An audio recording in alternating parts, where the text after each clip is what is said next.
Ba-bum. You know what I'm talking about. When you listen to that, you know who I'm talking about. I'm talking about sailors. Ladies and gentlemen, boys and girls, good afternoon and welcome back to TRAXXfm's Trax Momentum. I'm your host, Anil on the mic, and today I'm going to bring you our second special interview feature, and this one is in conjunction with the Royal Langkawi International Regatta 2024.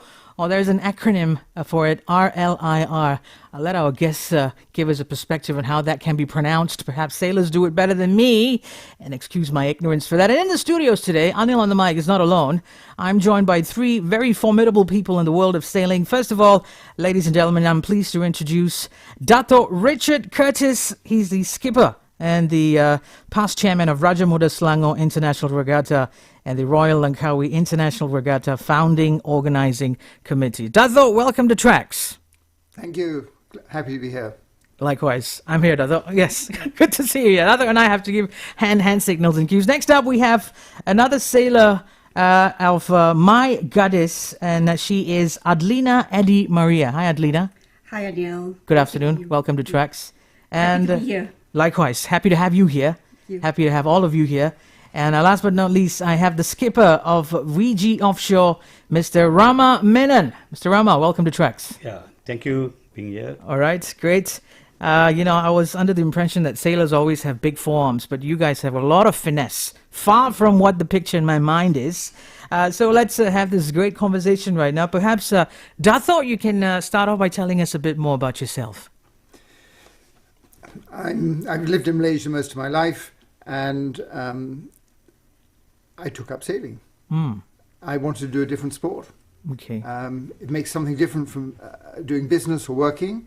And if you want to be a good sailor, it's like running a business in a way, because you've got to build a team and make it work, manage your equipment, manage your environment, the weather, the tides and everything. So that's what sailing does, and it's one of the reasons I was attracted to it. Right. And Adlina, what about yourself?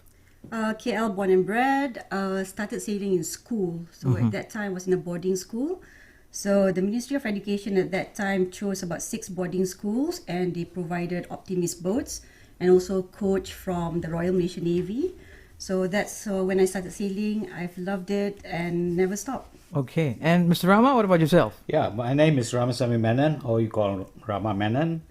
I'm 75 years old, and I'm married, and I have 4 kids, and I've got 5 grandchildren. Wow. And okay. Strong going with sailing. And how did you get involved in sailing? Yeah, we talk about sailing. I was wondering what a lot of white sailors, the European sailors, I've been going to Langkawi. Yeah. I will be wondering, and why these guys are going out and in of the boat, and I always ask them, what are you doing? Yeah. Where you all come from? And how long you been sailing, and how long it took you to come here? Because one of the old guy at age of 80, he was telling me he's from Canada, his wife is there, you need to bring some food for her.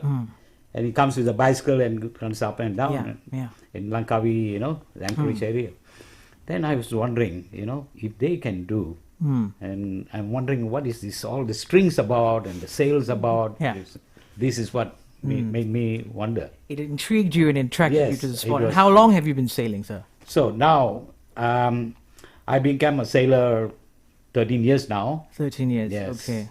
Then I became a member of our Royal Selango Yacht Club, and then I became an active sailor from there. And Adlina, what attracted you to sailing? Sailing, you get that freedom, the wind in your hair. I've never tried recreational sailing. Okay. So I've always been in competitive sailing. So friends tell me I'm competitive by nature. So Yeah. I think competing in sailing, it tests, you acquire different skills. You test your tenacity, and then I guess you tend to grow, because I started sailing since I was 14. 14? Yeah, and Wow. single-handed.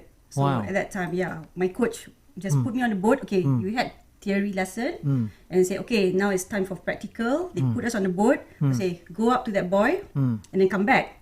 So we knew, okay, going upwind, we would zigzag up. Yeah. And then coming back, And we like, okay, zigzag up must be zigzag down as well. Right. So for first few minutes, all of us were going round and round and round. Turns out to be quite the opposite, yeah? Turns out it just sails straight down. So you learn instantly. I mean, the Right. coach didn't go on the boat with me. You like, okay, girls, we were in an all girls school. Get on the boat, sail to that buoy, and come back. So Okay. yeah. Right. And I just want to reference to what Dato mentioned. Sailing is very much to like running a business, right? And, in retrospect, Adlina, share with us your experience. How do you think learning the nuances of sailing has helped you become a better, person in your professional work life? I'm a corporate strategist. I'm a chartered accountant and corporate strategist Right. and project manager for MIDF, who's also one of the sponsors for this Langkawi Regatta. Right. So I guess at a very young age, right, it teaches me about leadership. And I was a captain of my team. Also with my Gadis, I was one of the co-founders for my team. You have to, I guess, learning at a very young age how to organize, lead, and manage a team really, really helped me in my sailing as well and the corporate side of it. Okay.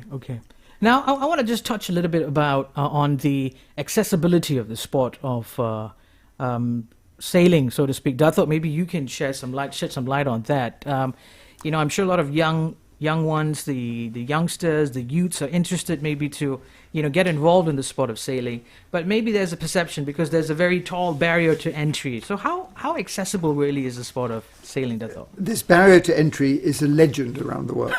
Okay. The truth is, Right. sailing is a very affordable sport. Okay. You just have to know where to find it and how to approach it. The classic way is you learn a bit about sailing, either at school on the Optimist, just as you did, and then you go down to your local yacht club and say, hello, I want to sail.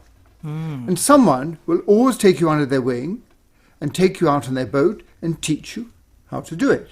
Okay. Now, there are schools. The Royal Selango Yacht Club has a sailing school. There are professional schools all over the world with proper certifications, which you can get, which I advise people to get.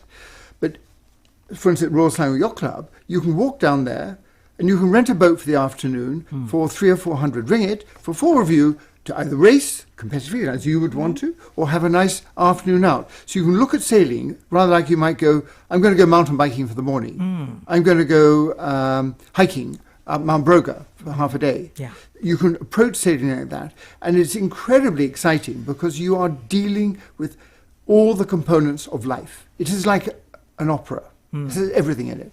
Wind, current, water, sun, human talent, equipment and equipment failure, and strategy. Okay. And it is a most wonderfully enjoyable thing to go and do, whether you're racing or just cruising. You talk about competitive racing, I tell you, glorious days, just following the wind to nowhere for 3 hours, whilst talking, reading a book, sitting quietly on a sailing yacht. It is, you're communing with nature. Yeah. And with yourself. It is very, very exciting. Most of us, like Rama and I, like to do a bit of both. So I think, please encourage people to give it a try. And the last point I want to make, especially for ladies and girls, don't worry about the sun. There's very good sunblocks. And there's plenty of protective clothing now. When we were young, we didn't have it. So you don't have to feel you're going to go around looking like a freshly cooked lobster. Thank you very much, Dato, for your candid thoughts and also for breaking the myth of sailing becoming a sport that is not so accessible for the youth. Let's jump in. Yes. That's how I started. I went on everyone else's boat. And how long have you been sailing? I did some dinghy sailing as a school kid. I started it when I came back here in 1995. I wanted a new sport to do. Incredible bunch of friends I've made. The camaraderie of being on a boat at night or the weekend. You really learn a lot. And I learned at Royal Langkawi Yacht Club. And then I got involved in Langkawi, in the regatta and in the club, where the late Tunku Abdul was alive. And it's so nice to have these two events. Right. I'm really excited. I'm so eager because I'll be covering the media event together with Lisham, our producer, for the Royal Langkawi International Regatta. My first experience, and I have to say, you guys have hyped me up really well. Let's jump in for a quick break. And then when we come back, we'll shine the spotlight on the regatta contest by itself. Up next is a song requested by Dato himself. Dato, could you please give us the honors of introducing the song, Dato? I want to introduce this famous song by the great Rod Stewart, Sailing, the obvious one for this interview. Perfectly said. We'll be back.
And we're back on air again for this edition of TRAXXfm's Tracks Momentum, a special interview feature which is sort of the precursor for the upcoming Royal Langkawi International Regatta, which will be held from January the 15th to January the 20th. And joining me in the studios today, I have Dato Richard Curtis, Rama Menon, and also Adlina Eddy Maria. Three of you, welcome back to the discussion. Yeah, thank you. Thank you. Thank you.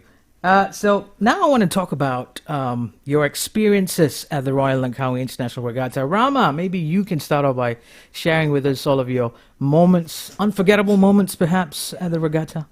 Yeah, I started the first regatta in 2011, and from there I'm still sailing in every regatta of Langkawi as well as Raja Muda, and it inspired me because we are challenging the international sailors. Okay. So even local sailors and not so many boats, but our international sailors, we are competing with tough contenders, Okay. tough sailors and good sailors. Okay. So it is a challenge that to compete with tough competitors. Okay. So that is one of the challenges. But after going through this few years of sailing in Langkawi Yacht Regatta and Raja Muda, became a very competitive sailor now. Okay. Even the foreigners will look at as VG Offshore is in our competition. Wow.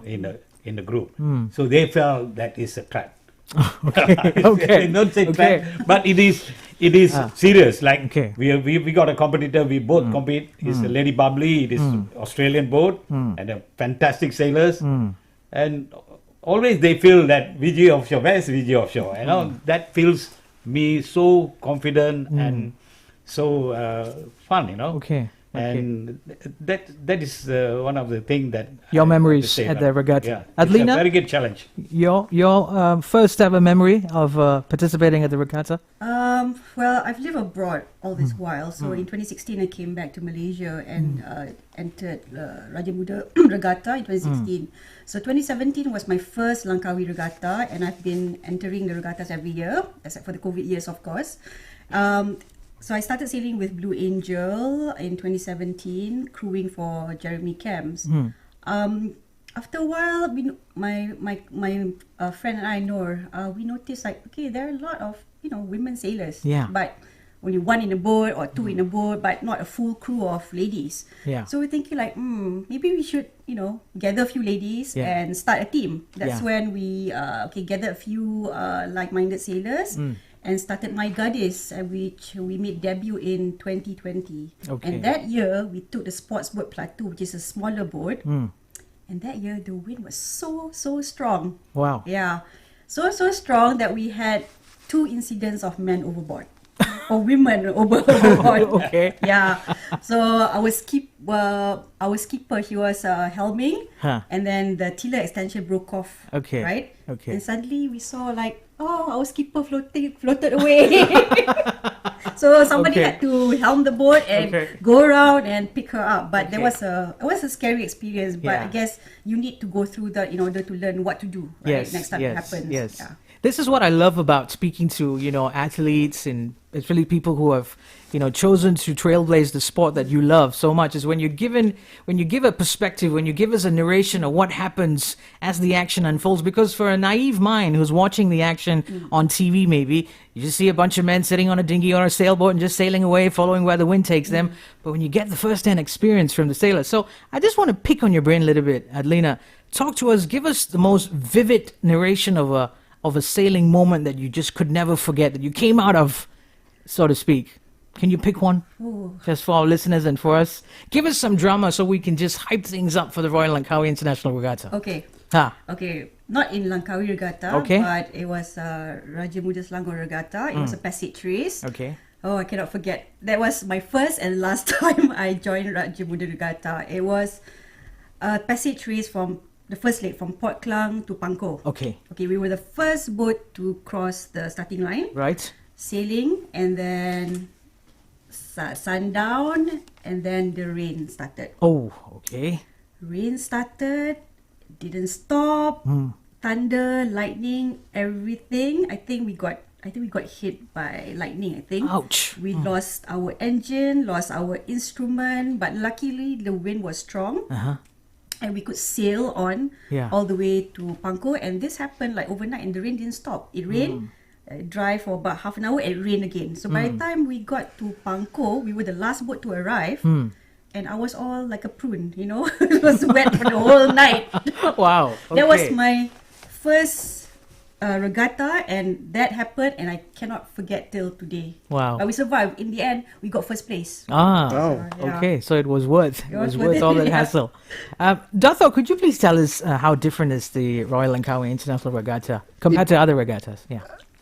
The Langkawi Regatta is actually a more typical regatta because most regattas are day races. You go out in the morning, come back later in the day. And they set you different courses according to the wind, the scenery, and they might have one long race around the island, but it's basically day racing, they call it. And that's a typical regatta. The Muda Selango Regatta is different. It's a passage regatta, Okay. which means you go from A to B to C to D, either racing overnight or during the day, and stopping sometimes or not stopping depending on the race. The format for the Langkawi Regatta is typical of regattas in the region. So the King's Cup, the Singapore ones are very similar to this. And it's a very popular format because you're out there in beautiful scenery with hopefully wonderful wind in a highly competitive environment with yachts from all around the region. And that is what people like doing in Asia. Right. So I'm so pleased we have this event because it fills in a gap on people's calendar. They've been away come back from Christmas. They've got probably a week left. They'll do this Langkawi Regatta. So there's a series of regattas around the region, Southeast Asia, and Langkawi slots in beautifully in it in January. Right. Great. Thank you very much for giving us your insights on that, Dato. Let's jump in for another quick break. And when we come back, we'll talk to you, Adlina, and also Rama, Menon on your specific teams that are participating in the Royal Langkawi International Regatta. Keep it right here on Tracks Momentum. We'll be back after a very quick break.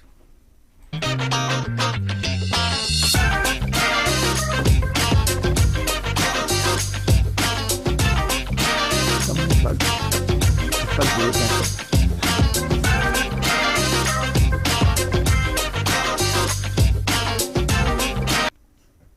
Welcome back to TRAXXfm's Tracks Momentum, and we're back on air again as we're having three interesting guests in the studios: Dato Richard Curtis, Adlina, Eddy Maria, and also Rama Menon. They're all part of the entire Langkawi International Regatta, the Royal Langkawi International Regatta, that is, which will be held from January the 15th to the 20th. Now, Adlina, I want to speak to you about your team, My Gadis, which will be participating in the regatta. Is there a challenge in particular that you want to highlight that women actually faced and that you overcame in this male-dominated sport? Is it fair to say that? Anyway, thing is, if you look at dinghy sailors, there are a lot of girls, Right. young ladies sailing. And then with the category that I'm in now is keelboat. So it's a different class altogether. So usually when they finish school, they either continue sailing bigger dinghies or they can jump onto the keelboats. Now when they reach that age, when they finish school, they're about like 17, 18, right? It's time for them to go to college or start working or maybe, start a family, that kind of thing. So it's hard to get the ladies to join in, for the school leavers to join in, right? Because they have different commitment. They're in a different stage in their lives, right? For us, we are like a lot of my sailing friends are basically working people. So we have time. I think we've our commitments are different, right? So to get committed lady sailors, it's quite of a challenge. I'm not saying that there are none, but it's there are not many because I need somebody who can commit, who can come to practice and can make sure that if we decide to enter like Langkawi Regatta, we need some kind of commitment. Right. So you got to find that balance between professional life and also time to go out and practice for the regatta. Mr. Ram, tell us about your team, VG Offshore. Okay, my team. For the past 10 years, there's one particular person who sails cruise with me all this year until today. He comes from Singapore. There's another guy comes from Korea. He's an American. But the rest of it is a local sailors. Okay. And then some are new sailors. I would like to invite them to experience Sailing. this type of challenges. Okay. And many of them already followed me for a while. And the best part of it is they all every regatta I see a lot of improvement. Okay. Then they are also very disciplined in their field. Okay. Yeah. All right. Great. Now, let me take a look at the time right now. We're 6 minutes to the top of the hour, and time is of the essence. So I'm afraid we're going to have to wrap up this very interesting conversation. I have to say, if I had more time, this will be a much more interesting, enlightening conversation. But before I let the three of you go, I know I'm going to be seeing a lot of you when I come to Langkawi with our producer, Lisham. Maybe I can start off with you, Dato. What do you expect to see in the 2024 edition of the Royal Langkawi International Regatta, and what's your message for our listeners listening in right now? Some very good competitive racing, hopefully with enough wind. It looks like there will be wind this year. That's what sailors need, is wind. And my message for all listeners, give sailing a try. And particularly if you've got children, they will learn so much about life, how to manage and be independent. If you put them in that optimist dinghy, and every state that has a coast has the dinghies. And it's a wonderful program for young kids. Please look at it. It's better than a shopping mall. Better than a shopping mall. I like that. Adlina, your take? Yeah. Hoping for a good race. Yeah. Hoping for good wind every day. Yeah. And my message to all the sailors or wannabe sailors out there, please follow us on Langkawi Regatta's Instagram. And to all the ladies, if you want to try sailing, you can just reach out to us. I have an Instagram. It's _sailing team. So just reach out. Okay. And Rama? Yes, I would like to say something about Langkawi Regatta. It's always great fun because it's a day race, and it is a wonderful island that we can go around the island and see all the islands. Even we have a harbour race as well as island race. So it would be very, very interesting. And I think as I am a Vice Commodore of Royal Selango Yacht Club and with Dato Richard Gadis, and we would like to encourage as many more young sailors to come and join Royal Selango Yacht Club. And then they have a website and all that. We have good facilities there. Okay. And then the parents are encouraged to come with the children to sail. Not sending the children out and then go to sail. The children participation with the parents. With the parents is as well. Good. Okay. And this is what we are encouraging for the coming years, and we already started this program. I'm sure there are many new horizons after the three of you spoke on it. I'm sure a lot of our listeners out there might already be thinking of taking their kids to the nearest yacht club, especially after how Dato mentioned it being such a cheap endeavor. Actually, it's a complete myth that it's an expensive one. But anyway, Dato Richard Curtis, Rama, Menon, Adlina, thank you so much for being with me today on this edition of Tracks Momentum. We're 3 minutes away before wrapping up the show. And on that note, for all our listeners, that's all the time Anil on the mic has with you today on today's edition of Tracks Momentum. Until I see you next time for another edition of the show, take care, everybody. Stay safe. Coming up is the 2 o'clock news bulletin, and then followed by your rendezvous with DJ Albert for Chiller Tracks from 2 to 5 p.m. Aloha, everybody. Stay safe. Bye-bye.